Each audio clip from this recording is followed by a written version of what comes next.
Before the storm touched their home, they believed their greatest fear was the wind, but they were wrong. The real storm was the silence from the people they raised, the very children they once carried in their arms.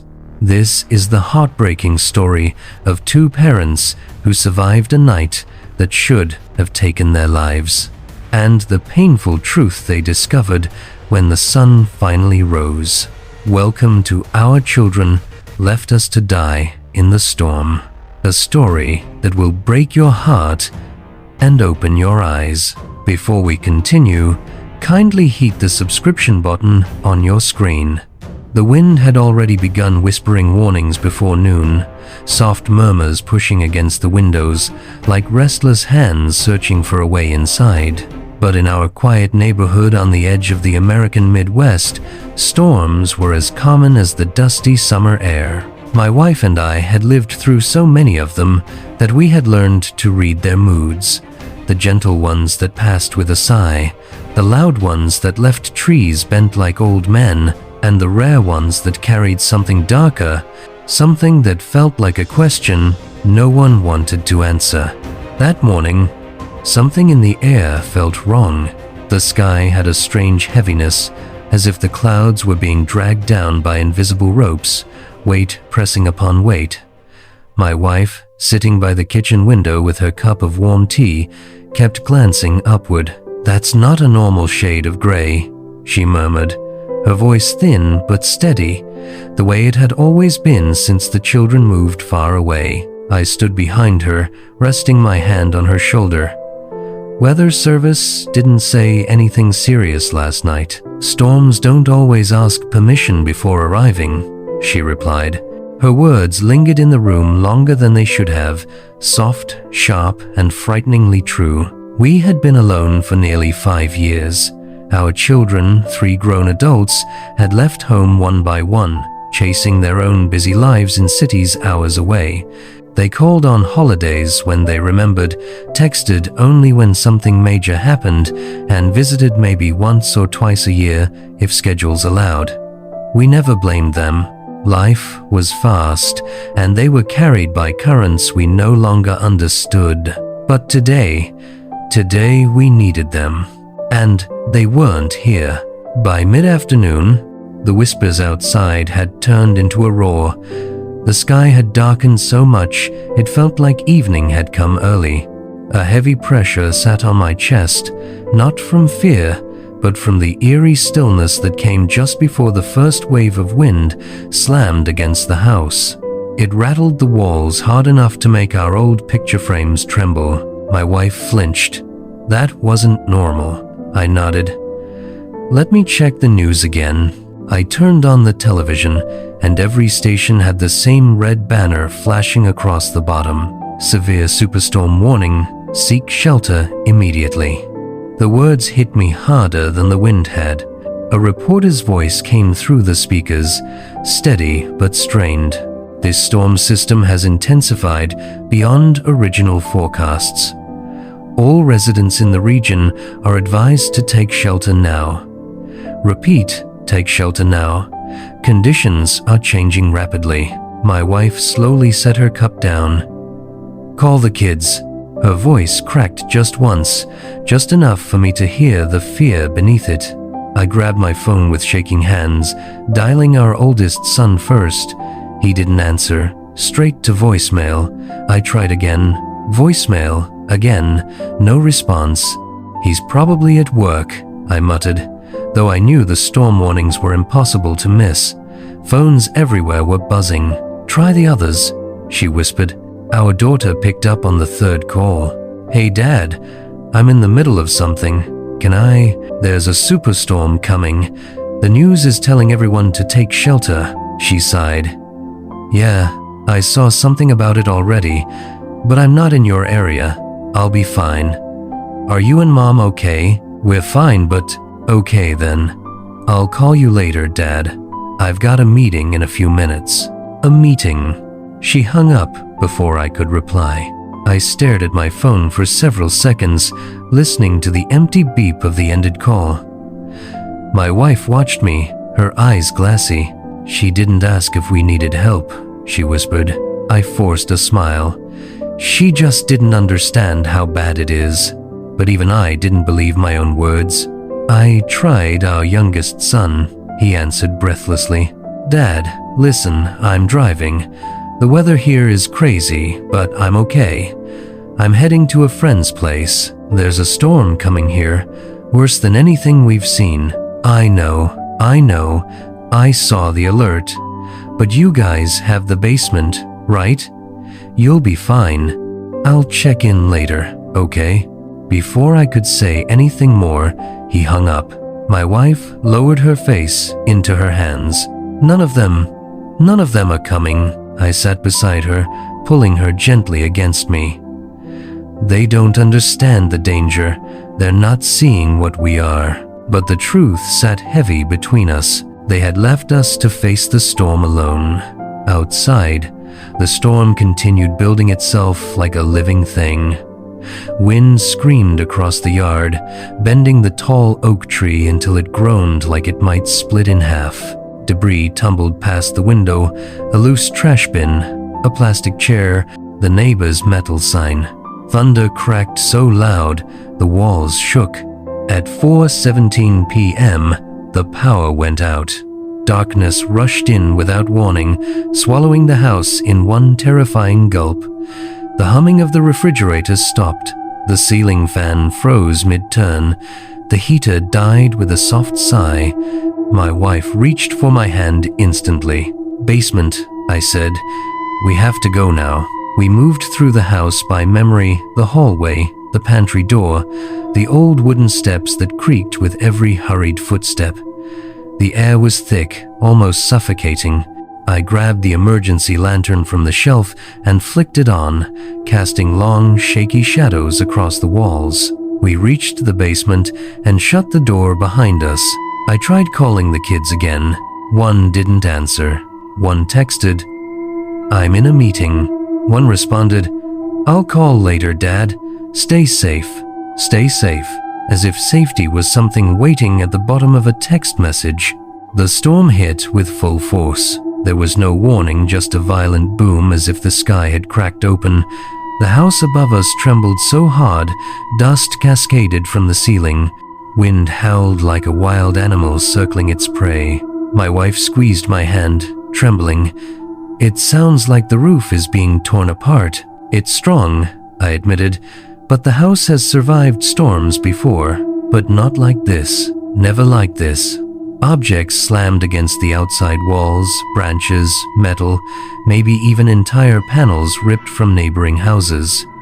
The sound was monstrous, a chaotic blend of thunderous crashes and ghostly wails.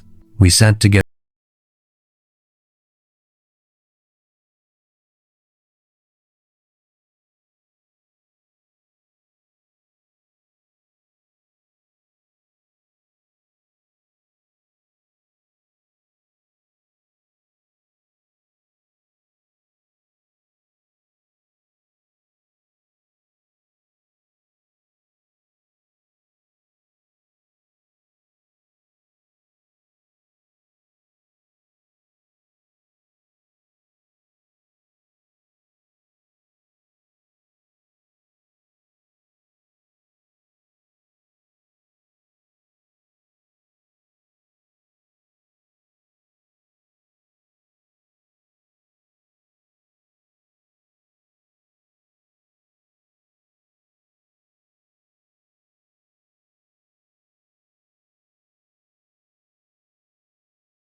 like it knew we were trying to defy it. We held each other, hearts pounding, eyes burning with fear. "If the house collapses," my wife whispered, "no one even knows we're here." I felt her tears on my chest. "We're going to be okay," I whispered, though I didn't know if it was true. "And the kids?" Her voice broke. "Will they care? Will they even know?" "They love us," I said, but the words felt thin. "Then why are we alone?" she cried. I had no answer, not one that didn't hurt. The storm continued for hours, merciless, unrelenting. At some point, the ground trembled again. A ripple of movement ran under our feet, like the earth itself was shifting. A deep cracking noise echoed overhead, followed by something terrifying. Dripping. Water. The roof had given way somewhere. Water seeped through the ceiling, forming a thin, dark rivulet that trickled down beside the basement stairs. "We have to prepare," I whispered, "just in case the worst happens." "For what?" she asked. "For surviving until morning." We gathered blankets, bottled water, a flashlight, the emergency kit, and the old radio we kept in storage. We curled up together, the lantern flickering beside us, shadows dancing on the damp walls. The storm roared in waves, sometimes fading, only to return twice as strong. Thunder rolled endlessly, echoing through the basement like falling boulders. Every hour felt like a battle. Every sound felt like the last one we might ever hear.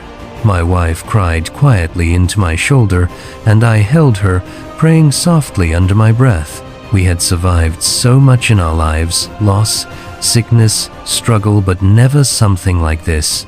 The fear of the storm was one thing, the fear of being forgotten was another. "Our children," she whispered in the darkness. "They left us to die in this storm." Her voice broke, and I couldn't tell her she was wrong. Near dawn, the storm calmed slightly, only slightly, enough for the roaring wind to drop from a scream to a heavy moan, enough for the house to stop shaking, but still not safe. We were exhausted physically, emotionally, spiritually. My wife leaned against me, barely awake. "If morning comes, if we make it, what then?" "Then we get out," I whispered. "We find help. We survive. And the children." I swallowed hard. "Maybe this will change something." She gave the saddest smile. "Or maybe it will remind us how alone we are now." Lightning flashed outside, illuminating the basement windows with white fire. The thunder followed instantly. We held each other tighter. The storm wasn't finished. Not yet. And neither was our story. Morning did not arrive gently. There was no soft glow of sunrise slipping beneath the curtains, no birdsong filtering through the walls, no warm outline of daylight stretching its arms across a quiet home. Morning came as a dull, bruised light, faint, cold, and trembling, seeping weakly through the basement windows like it had barely survived the night itself. The storm had weakened at dawn, but it had not stopped. It hovered overhead like a wounded creature still capable of striking. The wind moaned across the ruined yard, and the sky remained swollen, thick with moving shadows. My wife and I sat against the wall in the center of the basement, clutching each other's hands, too exhausted to speak at first. Our bodies ached from hours of fear, our voices cracked from whispering prayers into the dark. The lantern flickered, then died completely as its battery reached its end. Silence settled around us. Not peaceful silence, silence that felt like the world was holding its breath. "Are we alive?" my wife whispered finally. "I think so," I said softly. She exhaled shakily. Then we climb out now?" "Yes," I said, "but slowly, carefully. The house may not be stable." We rose from the concrete floor, our legs trembling beneath us. The basement air felt heavier than the night before. Stale, damp, sharp with dust and fragments of broken wood. I helped her fix her coat around her shoulders. though it did little to shield against the cold. She looked pale, drained, her eyes swollen from a night full of tears and terror, but she nodded her readiness. We approached the stairs. Halfway up, we paused. Water dripped steadily through the boards above us, landing in a slow, rhythmic tap on the steps. Something groaned overhead, the unmistakable sound of weakened wood. I pushed the basement door open. What greeted us was not our home, not the place we had built memories, laughter, holidays, or late-night conversations in. It was a skeleton. The hallway ceiling sagged in two places. The living room wall had split open slightly, showing a thin scar of daylight leaking through the cracks. Broken glass littered the wooden floor. The curtains hung shredded. The storm had not simply passed through us, it had swallowed our home whole. My wife covered her mouth as a trembling gasp escaped her. I wrapped my arm around her and guided her through the debris. When we reached the living room, the full extent of the destruction lay before us. Pieces of the roof were gone, torn away like pages ripped out of a book. The big window facing the yard was completely shattered, and wet leaves were scattered across the carpet. The old family photo frame, once proudly displayed above the fireplace, now lay face down on the floor, cracked, rain-soaked, and forgotten like everything else the storm had claimed. My wife knelt to pick it up. The glass sliced her finger slightly, but she didn't even react. She brushed away the leaves and dirt with trembling hands. "Look," she whispered. The picture inside was from the last summer. Our children had been young enough to still hold our hands. All three of them were smiling bright, warm, innocent, standing between us, with sun-kissed faces and wide-open laughter. My wife stared at the photograph as tears pooled again in her eyes. "When did they stop needing us?" she said, in a voice so soft it almost wasn't there. I knelt beside her. "They still do. They just don't know it yet." She shook her head. "No, they knew this storm was coming, and still, they didn't come." Her voice cracked not from anger, but from heartbreak. I squeezed her hand. "We need to get outside," I said gently. "We need to check the neighborhood, see if anyone else needs help." She wiped her eyes, nodded, and we stood again. The front door was jammed. I braced my shoulder against it, pushed hard, and finally managed to force it open. The cold morning air struck us instantly damp and sharp, carrying the distant hollow cries of emergency sirens drifting through the wind. The neighborhood was unrecognizable. Trees were uprooted, cars overturned, power lines tangled across the road like fallen metal cobwebs, roofs were missing, fences flattened, yards filled with shredded debris.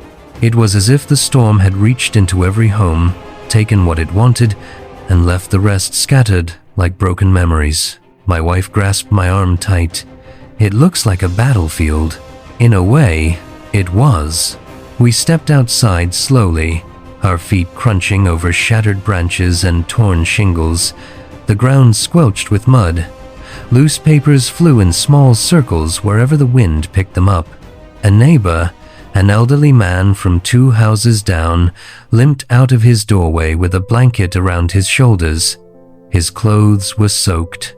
His face was streaked with dust. "You two made it," he croaked. His voice was hoarse, like he had been shouting for hours. "So did you," I said, grateful. "Is anyone hurt?" "Everybody's shaken," he replied. "A few houses collapsed. Emergency crews are trying to reach the northern end of the street.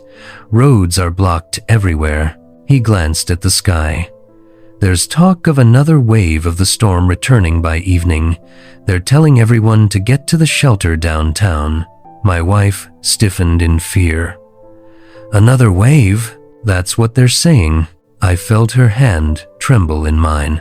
We had survived one night by a thin thread. We might not survive a second. We walked further down the street. People were emerging from damaged houses, some crying, some stunned, some calling out to check if others were alive. The community we had lived in for decades, quiet, friendly, stable, now looked like a place stripped of safety. My wife and I reached the town square. Emergency responders were setting up temporary tents, medical workers tended to minor injuries, volunteers handed out water and blankets. There was movement everywhere, but all of it felt strained, fragile, desperate. I scanned the area for any sign of our children, not because I expected them to be there, but because a tiny, foolish part of me hoped maybe, just maybe, they had left their busy lives behind to check on us. But there were only strangers' faces. My wife spoke softly beside me. "Do you think they'll call today?" I didn't answer right away. Her eyes filled with tears. "Just tell me the truth," I sighed deeply. "They'll call eventually, but maybe not soon." She looked away, biting her trembling lip. "We raised them. We loved them. We gave everything. And last night, when the sky tried to tear the house apart, they left us to face it alone." "We'll talk to them after this," I said, though the sadness in my voice gave me away. "Things will change after something like this." She shook her head slowly. "I don't know if they will." Hours passed as we helped our neighbors clear debris, carry supplies, and check on elderly residents who lived alone. My wife helped a young mother calm her crying toddler. I helped an elderly couple find their missing medication. Despite the fear, despite the destruction, despite the exhaustion, the neighborhood came alive in a way it hadn't in years. People helped one another with open hands and open hearts. But something still sat inside me like a heavy stone, an ache that had nothing to do with the storm. My wife stood beside me at midday, staring at the broken horizon. "Do you think they realize we could have?" She stopped, unable to finish the sentence. I placed my arm around her gently. "Let's not think about that." "But it's true," she whispered. "They don't understand how close it was. Maybe they will when we tell them." Her voice trembled. "Or maybe they'll say they were busy." The pain in her words tore through me like splintered glass. Around afternoon, the emergency shelter announced that buses would take residents to the large community center in the city, where sturdier protection was available for the next possible storm surge. My wife and I stood near the sign-up station. "I don't want to stay alone in the house," she whispered. "Not if the storm comes back." "We won't," I assured her. A volunteer asked for our names. As we told him, something in me hesitated. "Wait," I said to my wife. "Before we go, let's call them again. The children."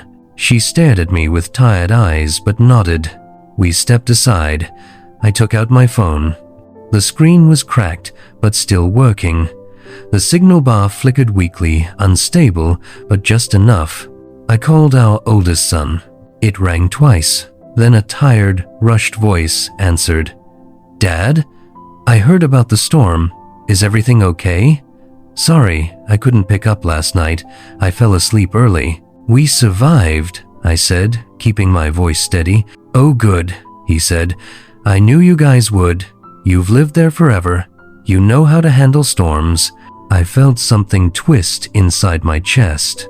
"Did you try calling earlier?" he asked casually. I glanced at my wife, who stared at me with hollow eyes. "No," I said quietly. "We just reached out now." He exhaled in relief. "Okay, I'm glad you're safe. I'll check in later, all right? I'm heading into work." He hung up. No questions, no urgency, no offer to come, no recognition of the night. We barely survived. My wife sank onto a nearby bench and buried her face in her hands. I called our daughter next. "Dad," she said, sounding distracted. "Everything okay?" "We're alive," I replied softly. "Oh, wow, that's good. How bad was it?" "Our home is almost gone," I whispered. "Oh, okay. Well, I hope you guys get insurance sorted out." I'm in the middle of something. Can I call later? Sure, great, love you. She hung up before I could reply. My wife cried silently beside me. Our youngest son answered with a cheerful voice. Hey, Dad, I saw pictures online. Looks rough, but you two are strong. Proud of you. Proud. Like we had run a marathon. Are you coming to see us? I asked. Not right now. Roads are blocked anyway. Maybe next week if I get time off. Next week. If he got time off, stay safe, okay? He said lightly. Love you both. Talk later. He hung up. And just like that, the storm inside my wife broke all over again. She leaned into me, sobbing into my chest. They left us. They truly left us. I held her tightly, fighting my own tears. We survived. That's what matters now. But the truth was heavy. The storm had revealed something deeper and far more painful than broken walls.